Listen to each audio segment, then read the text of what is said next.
Hello and welcome to AP World History. My name is Mr. Chasse-Fernald, and I'm going to be sharing these from my lesson plans on my website. So you're welcome to explore that site and want to kind of get to know a little bit about me.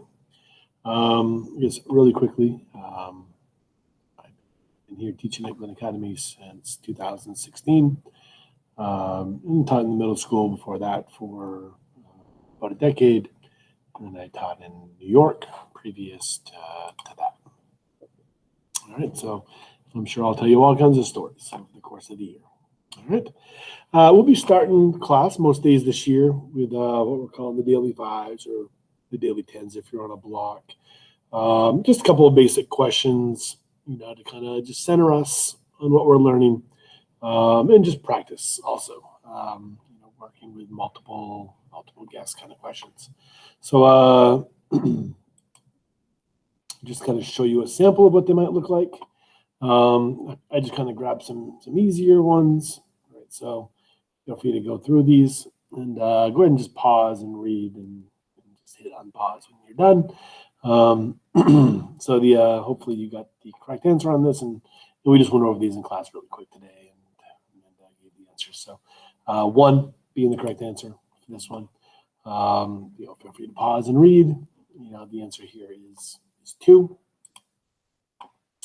The correct answer here, so pause if you want to read it. The correct answer here is 3. And go ahead and pause again. Correct answer here is 3. And then once again, pause and read. Correct answer here is 2. All right. So hopefully that was easy. And so yes, we'll start class with a couple of those kinds of questions, or maybe sometimes there'll be FRQs, free response kinds of questions as well. All right. So we start off today. I basically make a promise that. Because I assume you're taking this class because you want to be prepared for the AP exam that is in May. I make a promise that you'll never come to class and just have a down day or a day where we're not working towards the goal of preparing you for that exam. All right, so just making you a better history student in general. So, and today will be no different, right? We're going to start today with hit the ground running. And start with skills, right? Do some skill work. So let's start by looking at this. And if we were in class, I would simply ask you to, if you've seen Star Wars, go ahead and read through this and make sure that this is accurate. If you have not seen Star Wars, then this will give you a basic idea of what it's about. So go ahead and read this. And I'm going to move on to the next one. And before I do, real quick, just I will ask, is this an accurate summary of what it's about? Okay.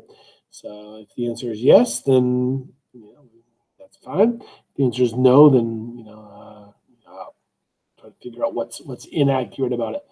I almost never get on this. All right. So the next one, go ahead and pause and read. All right. So. Hopefully you've read this. And is this an accurate telling? All right, so, and this generally creates, one of those situations in class where we have it's kind of an interesting discussion always comes about after reading the second one. Obviously they can't both be true. Right, so, what are we seeing here? And hopefully you are understanding that that this is true from a certain point of view, just as this is true from a certain point of view. All right. So if you can understand that things can be true from different points of view, right? 2 different things can be true from different points of view, then that is a skill that we call sourcing, right, in this class.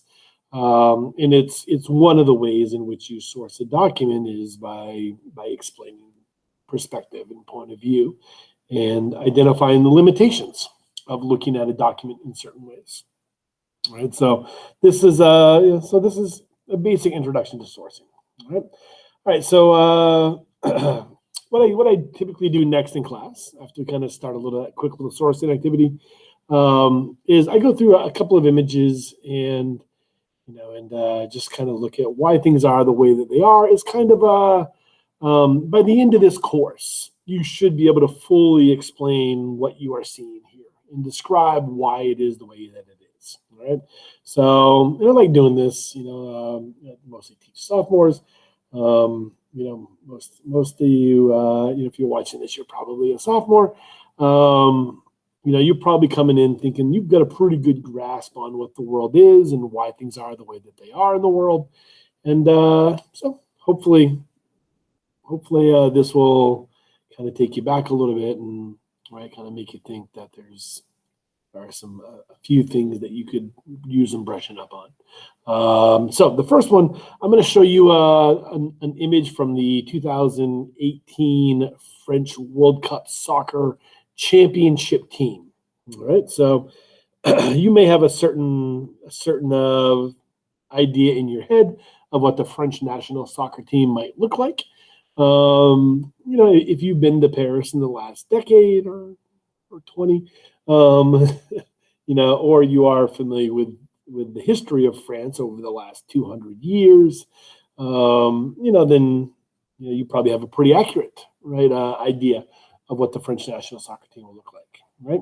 If not, then what do you envision they might look like? Right. So this is the image. All right. So could you explain this and describe using evidence to explain why there are so many players of African descent? All right. So hopefully by the end of this course, this should be a very easy question for you. All right. Or Syria, right? Kind of looking at Syria. Syria's been in the news since 2011, basically most of your conscious life. At least when you've been aware, right? Why are 10% of Syria's population made up of Christians? Right? This is I always kind of like to say in class. I remember the first time my kid came home from elementary school telling me that they were doing Hindu prayer in class.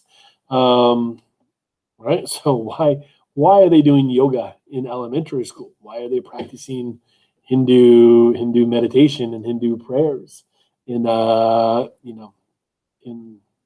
elementary school? How does that happen? All right, so this is a similar one with the French national soccer team. All right, so what do you when you think about people from Mexico, is that what she looks like? And can you explain why this makes total sense? Actually, hopefully by the end of the course, it'll make total sense. How and when did Islam come to China? Right. So when you think of China, do you think of Islam? You should. And actually, one of the very first people that we look at, you learn about an individual name from China. One of the very first people will be a Muslim, right? So Zheng Ha was a Uyghur, right? So it kind of goes way back into Chinese history. All right, next. Maybe you're not familiar with what's going on in the Xinjiang region of China with the Uyghur population today. Speaking of Uyghurs, all right. So I had made this slide originally back in 2018. Has this number gone up or down? We get 800,000 at the time. All right, and what is happening here? Why? All right, so this one is one that most classes actually can get this one. Why do, right? Many, not all, Christians observe Christmas, right? The birth of Jesus, right, on December 25th. Can you explain that? Why? All right. This one always kind of struck me. So I was with my wife on a bus. We were in Iquitos, in Peru. We came across this building designed by Pierre Eiffel, constructed in Belgium and then put on a boat and sent across the Atlantic, and then 2,000 miles up the Amazon River. How is it 100 years ago? how does this part of the world have the kind of money that would have taken to, to take a Pierre Eiffel design building constructed in Europe and then ship it, right? What's going on in this part of the world 100 plus years ago that would have made this totally make sense, actually, right? Have you ever thought about your cell phones?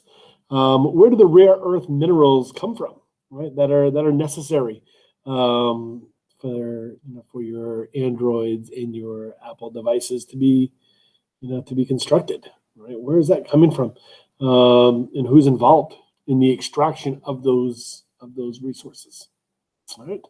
Or since we're talking about phones, make an observation about what you're seeing here and why. All right, so this is an iPhone factory.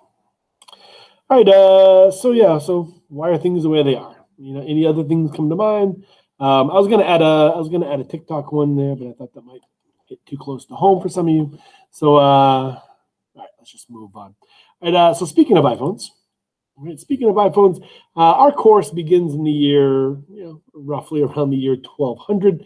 What was the iPhone equivalent in the year 1200? Looking at it, right here. So, we usually kind of start off just by looking at this and seeing if anyone can identify what this is. And no, it's not a compass. So what is this? It is literally a GPS device, right? With compass function as part of it. So what is this thing? And so go ahead and look at it, and we'll come back to this one later.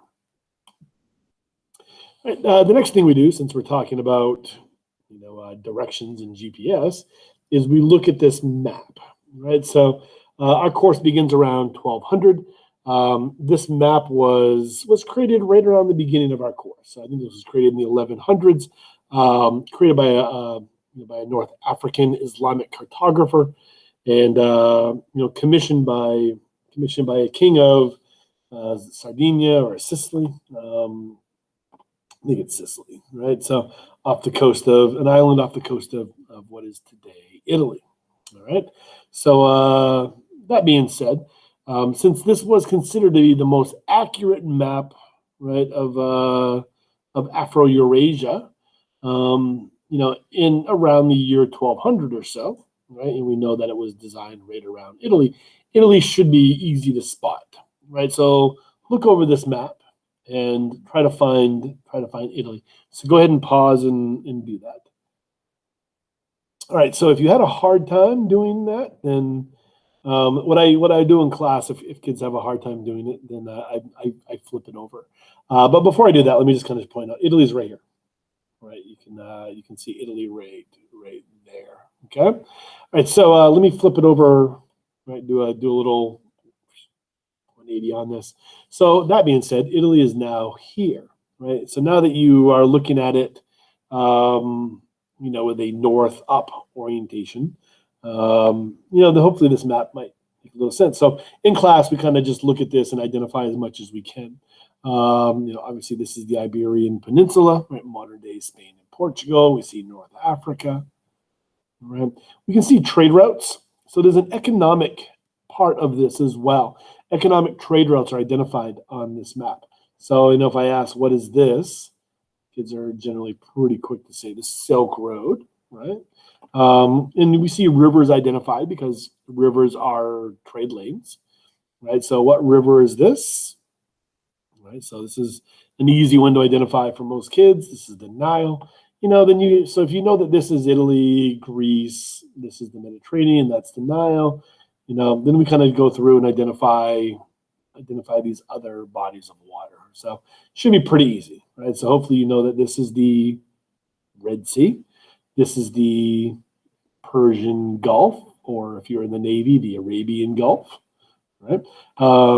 This is the Black Sea, Caspian Sea, right? You can kind of take this down and you can see that this is the Swahili city-states, right, of East Africa, Indian Ocean. So really, this is a pretty accurate map. If you can identify, really about to, I'm going to guess this is probably around Gujarat in what is today northwestern India, right?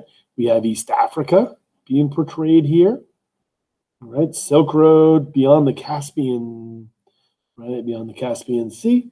It's a pretty good map, right? If you look at it like this. So the question is why is it oriented like this, right? So this is that whole north-south, what is up, what is not up. One easy way to look at this is we know the cartographer is Muslim. And so what is at the center of his map? Dar al-Islam is at the center of the map, right? And of course, where is most of the world's economic activity taking place? The Indian Ocean world is where most of that activity is taking place. Indian Ocean world, Dar al-Islam, right? So we kind of look at where Italy is. Italy is out on the periphery of the economic activity, which it was in the 1100s, right? So its geographic location on this map seems appropriate since this seems to be an economic type map, all right? So since we're talking about maps, let's kind of continue. So in class, I'll ask, which one of these maps is accurate? Obviously they're different, right? So which one is an accurate map? And generally students will say neither is because you can't convert a globe and accurately put it on a flat surface, and that is correct, right? So, but we do watch a little bit of a clip. I'm just going to show you the clip, and then I'll link to this on. Or I'll put this link on my thing.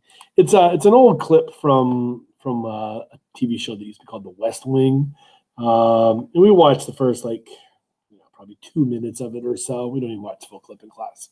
But after watching the first 2 minutes of the clip, you should be able to answer this question: which one of these is accurate?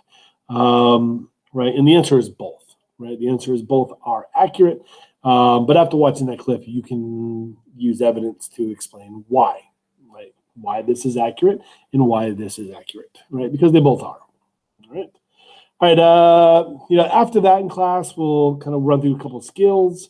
These are the skill words, and really we talk about contextualization for a moment, because contextualization is part of sourcing, which is what I want to end class with today. But it's also a standalone rubric point, right? So, when we talk about what contextualization is, I guess this kind of informal way to say it, do you understand the big picture behind an event? Right. So another way to look at it is you take something like the Boston Tea Party. Are those just a couple of random guys, just committing an act of, committing a crime? Let's call it that. Or are they a specific group of people who are part of an organization who are committing an act of defiance, that is part of a bigger series of events? Right? If you can explain all that, then you are contextualizing the Boston Tea Party.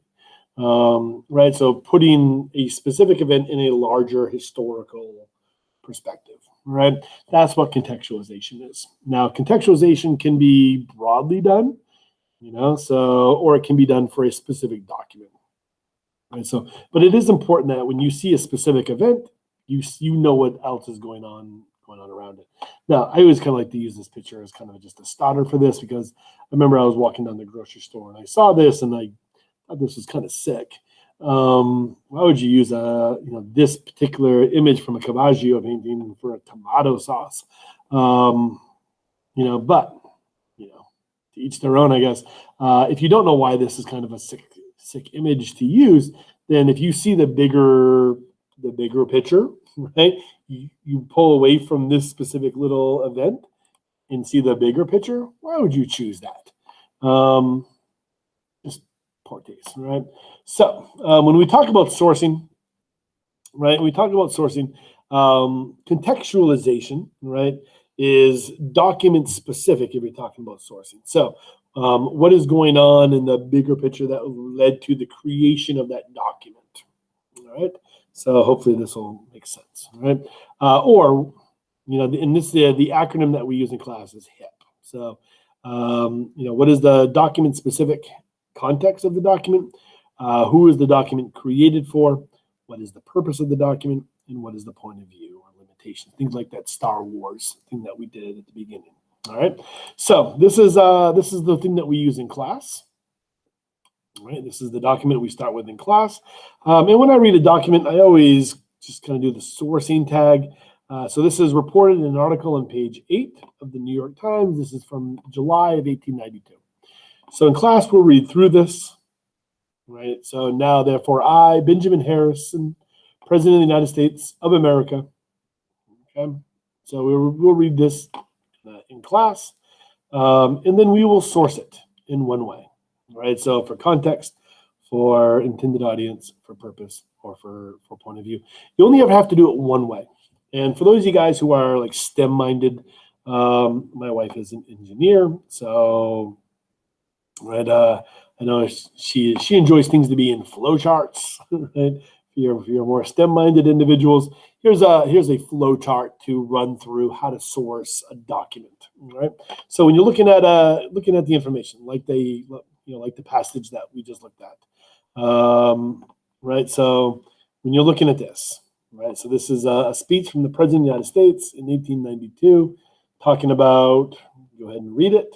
Right. So feel free to pause and read. All right, so when you read through this, right, you look at the information, are you familiar with the author or the creator? Are you familiar with the President of the United States? Who he was, right? So if you are, then yeah, feel free to source for authorship or point of view or for limitations associated with him specifically. If you don't, then don't source that way. Move on, right? So look at the date. Right, so the date is 1892. You read that document and then think about what's going on in 1892. Do you know what's going on historically? Something that might be connected to what is in that document. If you can describe that, then source that for context. Document-specific contextualization. If you don't know what's going on in 1892, that is relevant to what is being discussed in that document, then don't source that way. Move on, right? So read the source.